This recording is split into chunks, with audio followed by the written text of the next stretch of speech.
సిఎట్ అనే ప్రధాన సంస్థ క్రికెట్ అవార్డులు గత 26 సంవత్సరాలుగా క్రికెట్లో అత్యుత్తమైనటువంటి ప్రతిభ కనబరిచిన వారికి అవార్డ్స్ ఇవ్వడం అనేది జరుగుతుందన్నమాట.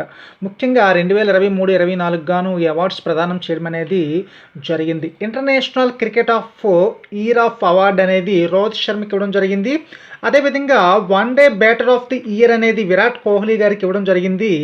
ఇక లైఫ్ టైమ్ అచీవ్మెంట్ అవార్డు అనేది రాహుల్ ద్రావిడ్కి ఇవ్వడం జరిగింది.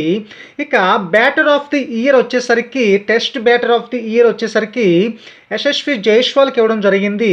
ఇక test bowler of the year వచ్చేసరికి అశ్విన్కి ఇవ్వడం జరిగింది.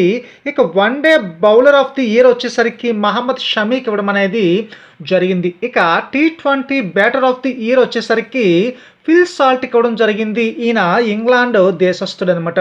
అదేవిధంగా T20 bowler of the year వచ్చేసరికి టీమ్ సౌదీకి ఇవ్వడం జరిగింది, న్యూజిలాండ్. అదేవిధంగా దేశవాళీ క్రికెట్ ఆఫ్ ది ఇయర్ వచ్చేసరికి సాయి కిషోర్కి ఇవ్వడం జరిగింది.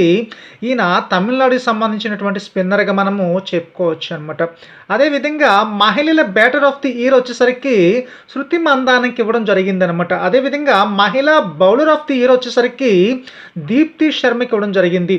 సిఎట్ అవార్డ్స్ అనేవి ప్రత్యేక గుర్తింపు కలిగినటువంటి అవార్డ్స్ కొంతమందికి ఇవ్వడం జరిగింది. T20 చరిత్రలో అత్యధిక మ్యాచ్లు ఆడినటువంటి కెప్టెన్గా హర్మన్ ప్రీత్ కౌర్కి ఇవ్వడం జరిగిందనమాట. ఇక టాటా ఐపీఎల్లో నాయకత్వం వహించినటువంటి శ్రేయస్ అయ్యర్ కూడా ఈ అవార్డు ఇవ్వడం అనేది జరిగింది. ఇక మహిళల టెస్ట్ మ్యాచ్లో ఫాస్టెస్ట్ డబుల్ సెంచరీ చేసినటువంటి షఫాలి వర్మకి ఇవ్వడం జరిగింది. ఇక BCCI సెక్రటరీ అడ్మినిస్ట్రేటర్గా మంచి బాధ్యతలు నిర్వహించినటువంటి జైషాకి ఈ అవార్డు ఇవ్వడం అనేది జరిగింది.